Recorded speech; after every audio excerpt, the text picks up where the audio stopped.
जय जीवदानी।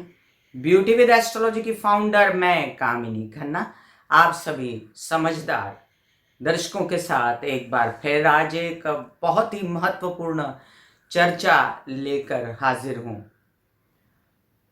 नजर लग जाती है लोग कहते हैं, और वाकई में नजर लग जाती है। आप कहेंगे कामिनी जी ये दकियानुसी ख्याल है, ये अंधविश्वास फैलाने वाला ख्याल है।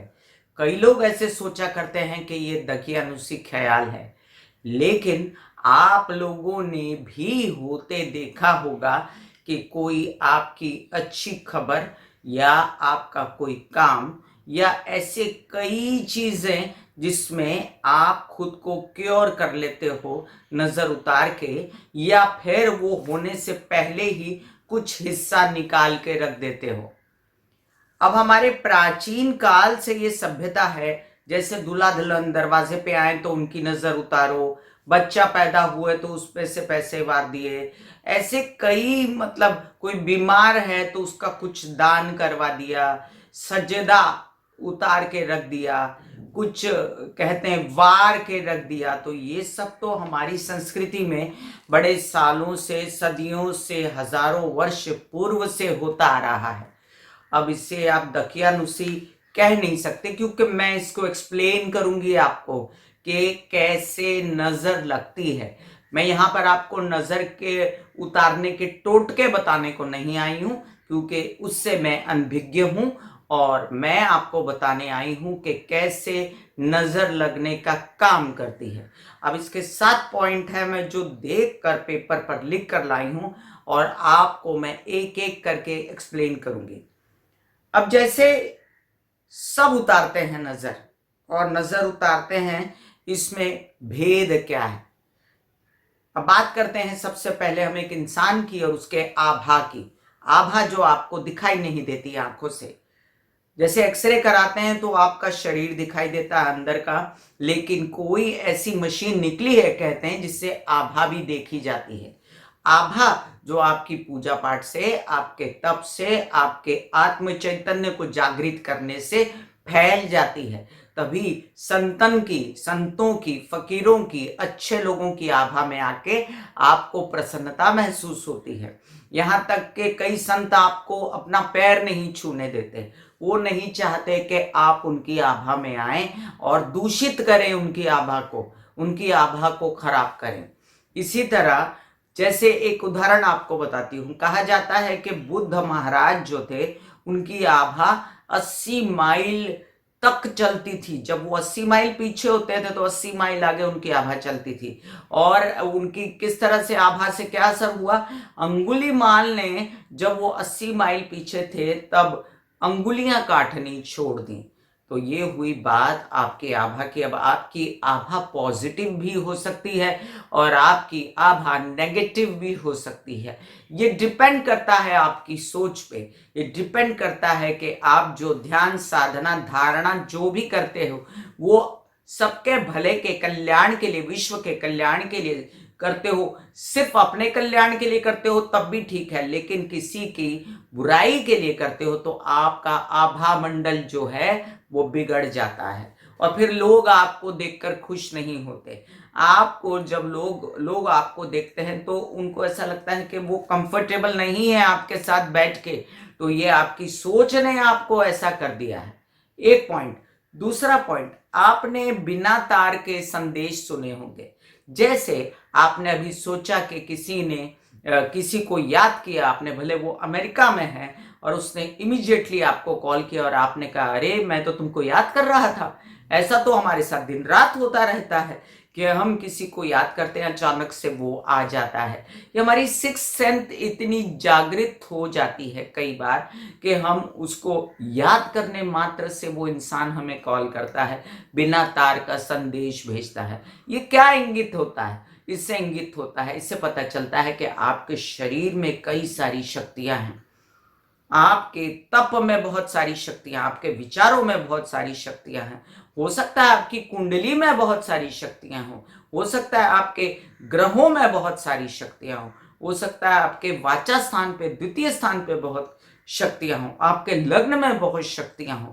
तो ये एक हुई दूसरी बात।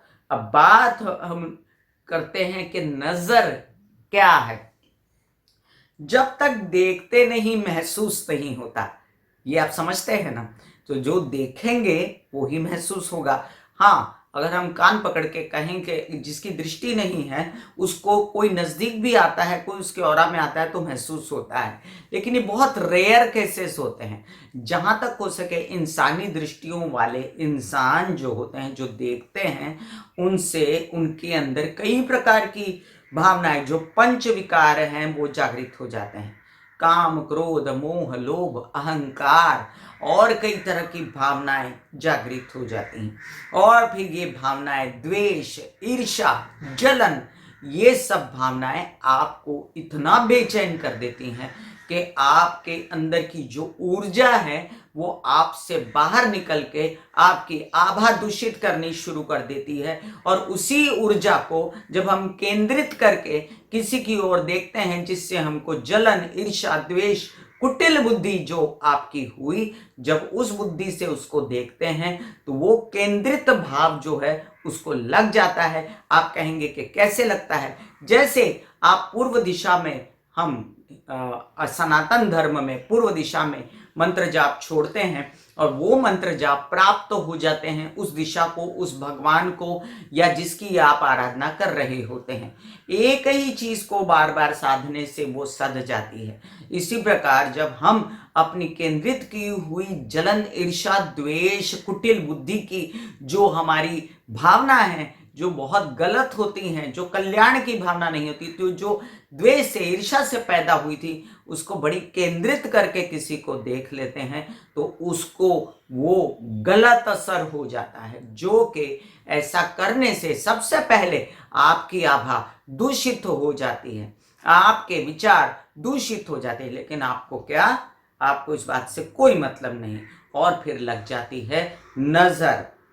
अब प्योरिटी तो खत्म हो गई, उसमें इम्प्योरिटी आ गई। इम्प्योरिटी की भावना प्योरिटी से ज्यादा तगड़ी होती है, ये बात समझ लीजिए। नकारात्मक ऊर्जाएं ज्यादा हैं, सकारात्मक ऊर्जाएं बहुत कम हैं।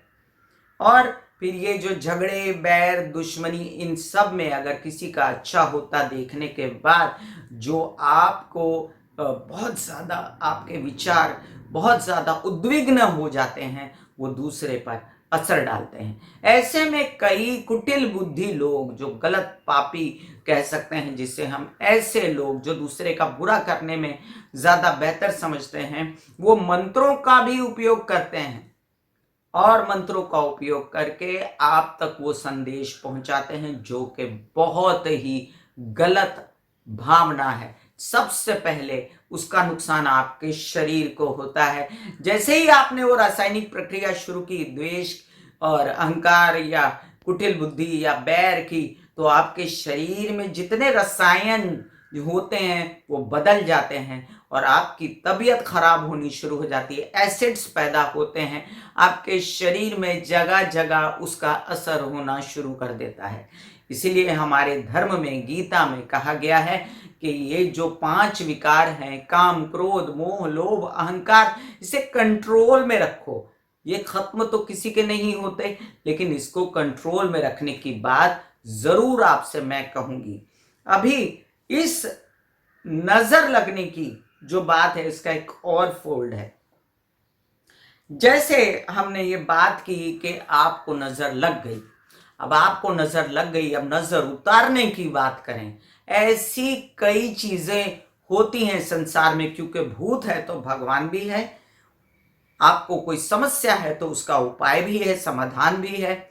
और फिर जब समाधान आपके पास नहीं होता तो आपको तकलीफ होती है, और अगर समाधान मिल जाए आपको, तो ऐसी कई चीजें हैं जो आपकी ऑरा को शुद्ध करती हैं, आपके आसमंत को शुद्ध करती है। एक दिया जला दो तो पॉजिटिव एनर्जी हो जाती है कि नहीं हो जाती? तो जैसे 5 विकार हैं, वैसे ही 5 तत्व है, अग्नि, जल, वायु, धरती और आकाश। इन सारे तत्वों से, जैसे बोलते हैं ना, यत पिंडे तत् ब्रह्मांडे, तो इन्हीं तत्वों से आपका शरीर बना। और इन्हीं तत्वों से आपकी शुद्धि होगी। तो कीजिए उपाय इन्हीं तत्वों का और अपने शरीर की शुद्धि कीजिए। नजर लगती है, नजर नहीं, लोगों की भावनाएं जो हैं वो आपको, क्योंकि ऐसे तो बात करें तो सभी में प्रभु बसते हैं, ऐसे तो बात करें कि सभी की आत्मशक्तियां जो होती हैं वो प्रभु तत्व होती हैं, लेकिन यहाँ पर प्रभु तत्व को जगाना और दैत्य तत्व को जगाना दो बातें हैं। आपने कौन से तत्व को जगाया अपने अंदर, ये मुख्य है। और अगर आपके अंदर असुरी तत्व है, आपके अंदर नकारात्मक ऊर्जाएं हैं, तब जाकर आपकी नजर दूसरों को लगती है और इसी तरह लग जाती हैं दुआएं भी। जिस तरह मैंने नजर की बात की, अगला टॉपिक मैं आपसे बात करूंगी दुआओं का, कि दुआएं कैसे काम करती हैं। आज के लिए बस इतना ही। ब्यूटी विद एस्ट्रोलॉजी को आप सब्सक्राइब कीजिए। ये चैनल हम कई जानकारियों के साथ आपके लिए लेके आए हैं और इसकी जो सब्सक्राइबर्स भी हैं इसके वो बहुत बढ़ रहे हैं। इस बात का मैं धन्यवाद करूंगी सबको कि आपको हमारे वीडियो अच्छे लगते हैं और आप बहुत ज़्यादा अच्छा प्रतिसाद देते हैं। God bless you. सर्वत के भले में हमारा भला, सबका कल्याण हो, सबका भला हो, विश्व का कल्याण हो, धर्म की विजय हो, अधर्म का नाश हो, प्राणियों में सद्भावना हो, विश्व का कल्याण हो। नमस्कार।